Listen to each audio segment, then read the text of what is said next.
안녕하세요. 빛의 교회와 함께하는 성경 공부에 오신 빛의 성도님들.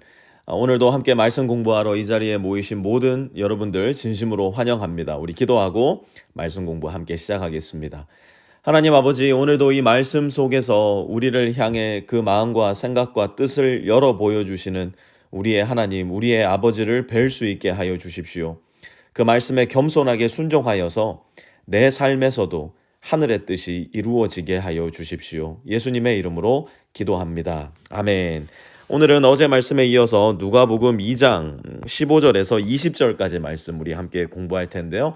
15절 말씀부터 시작합니다. 천사들이 목자들에게서 떠나 하늘로 올라간 뒤에 목자들이 서로 말하였다. 베들레헴으로 가서 주님께서 우리에게 알려주신 바 일어난 그 일을 봅시다. 아멘. 여러분, 어제 말씀 기억나십니까? 어제 말씀에서 우리는 들녘에서 언제? 한밤중에 무엇을 하던 사람? 양을 치던 목자들에게 천사가 나타난 일을 함께 공부했습니다. 천사가 나타나서 목자들에게 무슨 이야기를 했죠? 오늘 다윗의 동네에서 너희의 구주가 날 것이니 그는 곧 그리스도 주님이시다라고 이야기를 했습니다. 여러분, 천사가 나타난 사실보다, 그리고 이 천사보다 훨씬 더 중요한 것이 무엇이냐면 천사가 전해준 말씀입니다. 많은 경우에 우리는 어디에 마음을 잃어버릴까요? 이 천사의 마음을 잃어버리는 경우가 많은데요. 적어도 들판에서 한밤중에 양을 치던 목자들은 그렇지가 않았던 것 같아요. 천사가 전해준 말씀을 그들은 붙잡았습니다. 그래서 어떻게 합니까? Let's go to Bethlehem. 베들레헴으로 가봅시다. 주님께서 우리에게 알려주신 바 그 일을 함께 봅시다. 이야기했던 겁니다. 사랑하는 빛의 성도 여러분, 무엇이 신앙인가? 바로 이것이 신앙입니다. 신앙은 우리에게 반드시 응답을 요구합니다. 우리도 가서 그 일을 봅시다. 과연 그러한가? 우리도 한번 가봅시다. 만약 내 마음에 하나님의 말씀을 늘 듣고 예배도 빠짐없이 드리지만 만약 이 마음, 이 응답, 나도 가서 그 일을 보아야겠다. 손과 발이 움직이지 않는다면, 다른 말로 이야기해서 우리 마음 가운데, 우리의 삶 가운데 순종의 결단이 없다면 우리는 단순히 지적인 호기심을 충족시키고 있을 뿐이지 믿음과 신앙의 삶을 살지는 않는다는 이야기가 될 수도 있다는 것이에요. 하지만 목자들은 어떻게 했습니까? 우리도 가서 그 일을 봅시다. 그들은 말씀을 따라 움직입니다. 응답합니다. 순종합니다. 그리고 그들에게 이 일이 일어나요. 16절에서 17절 함께 볼까요?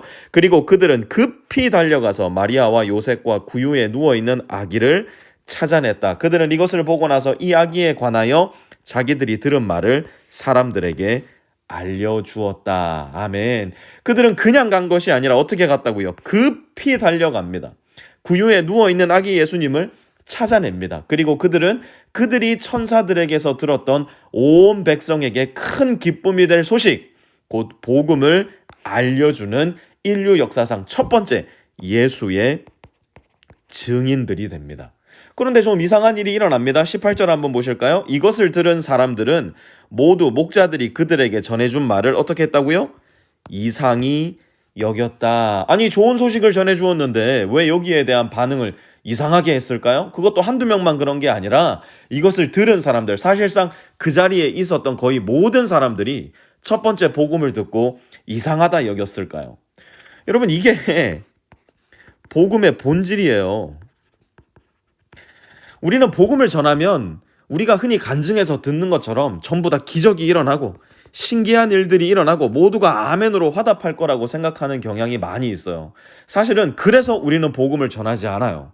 우리가 복음을 전하지 않는 큰 이유가 뭘까요? 난 별로 아는 게 없어서요. 난 별로 경험이 없어서요. 난 말주변이 없어서요. 난 아직 더 배워야 돼서요. 여러분, 사실 이거 다 핑계입니다. 목자들은 뭘 많이 배워서 복음을 전할 수 있었을까요? 그들은 이 복음을 듣자마자 그들이 들었던 것을 그날 밤으로 나누었잖아요. 솔직히 말해서 우리가 복음을 전하지 않는 가장 큰 이유는 이거예요. 혹 사람들이 날 이상히 여기면 어떡하지? 혹 내가 전한 복음을 듣고 사람들이 날 바보 취급하면 어떡하지? 혹 내가 사람들에게 거부당하면 어떡하지? 우리는 한번 전해보지도 않고 지레 겁을 먹습니다. 그런데 다시 한번 여러분, 이게 복음의 뭐라고요? 본질이라고요. 복음은 사람들에게 귀한 것이에요. 그게 뭔데요? 이상한 거라고요. 복음은 본질적으로 사람들의 마음속에 거부감을 불러일으킵니다. 복음은 쉽사리 받아들일 수 없는 소식이에요. 하지만 이것도 우리는 기억해야 되는데요. 19절, 마리아는 이 모든 말을 고이 간직하고 마음속에 곰곰이 되새겼다. 아멘. 복음을 전하는 곳에는 언제나 마리아가 있습니다. 세상 사람 모두 다 복음의 소식을, 그 복음을 전하는 나를 이상히 여긴다 할지라도 만약 내가 성실하고 꾸준하게 복음을 나누는 삶을 살아간다면 내 인생에도 내 인생의 마리아 한 명쯤은 반드시 만나게 될 거예요. 복음의 모든 말씀을 고이 간직하는 마리아, 마음속에 곰곰이 되새겨보는 내 인생의 마리아. 여러분, 우리 인생 속에도 나의 마리아가 있으신가요? 만약 내가 복음의 소식을 듣고 믿어 거듭난 사람이라면 나는 끊임없이 이 마리아 한 사람을 찾아서 복음을 나누고 심고 전하는 사람이 되어야 합니다.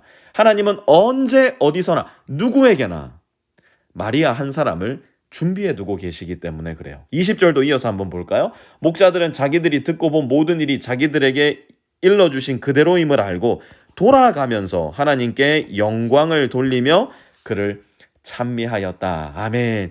여러분, 저는요, 누가복음 2장에 목자들에게 일어난 이 모든 사건, 밤에 양을 치다 천사를 만나고 하나님의 말씀을 듣고 마을로 돌아가 아기 예수를 찾아내고 복음을 나누고 다시 자기의 일터로 돌아가기까지 걸린 총 시간, 누가복음 2장에서 걸렸던 총 시간이 아무리 길어봐야 3시간이 채 걸리지 않았을 거라 생각합니다.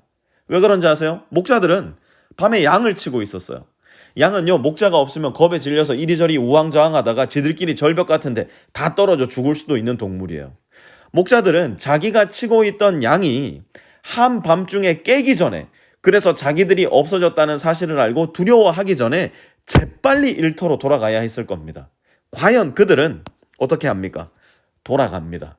하지만 그냥 돌아가지 않아요. 어떻게 돌아가나요? 하나님께 영광을 돌리며 돌아갔어요. 하나님께 찬미하며 돌아갔어요. 이것이 바로 우리의 라이프 스타일입니다. 이것이 바로 모든 그리스도인들의 라이프 스타일이에요. 천사를 만났으니, 하나님 음성 들었으니 이제 나는 세속을 등지고 산에 올라가서 수도자의 삶을 살란다. 은혜 엄청 받아버렸으니까 우리 모두 Let's go to theological seminary, 우리 모두 목사가 됩시다, 선교사 됩시다. No way! 아니에요. 여러분들이 다 신학하고 목사하고 선교사 하면 여러분들 직장에, 여러분들 연구소에, 여러분들 기업에, 여러분들 다니는 학교에 예수 모르는 사람들 도대체 누가 책임집니까? 우리는 하나님의 말씀에 귀를 기울이고 순종함으로 하나님을 만나고 체험하되 그 하나님께 영광을 돌리고 찬미하며 늘 우리의 일상 속으로 돌아가야 합니다. 그것이 양똥 냄새나는 들판이면 그 들판으로 돌아가야 돼요. 그것이 지긋지긋한 이 부장님, 김 부장님 잔소리가 들끓는 나의 오피스면 그것으로 돌아가야 돼요. 그것이 이유식을 만들어 노는 아이 뒤쫓아 다니면서 밥 먹이는 독방 육아 현장이면 그곳으로 돌아가셔야 돼요. 주님은 우리를 우리의 일상 속으로 부르시기 때문이에요. 그리고 주님은 그곳에서 우리를 만나주시고 주님은 그곳에서 우리를 통해 영광 받으시는 분이에요. 오늘도 나의 일상, 나의 회사, 나의 학교, 우리 집, 나에게 주어진 기회를 온전히 활용하여서 하나님께 순종하고 하나님을 나누고 하나님께 영광 올려드리며 찬미할 수 있는 우리 모든 빛의 성도님들 되실 수 있기를 바랍니다. 들녘밤 늦게 목자들을 찾아오셨던 주님이시여, 우리에게도 오늘 말씀으로 찾아와 주셔서 감사를 드립니다. 우리도 오늘 들은 말씀 그냥 내 머리에 귓가에 머물러 있게 마시고 일어나 가서 주님 말씀하신 그 일을 해낼 수 있는 사람들이 될 수 있게 도와주십시오. 그렇게 날마다 나의 삶의 한가운데서 주님을 높이고 영화롭게 할 수 있는 우리 모든 빛의 성도 될 수 있게 도와주십시오. 예수님의 이름으로 기도합니다. 아멘.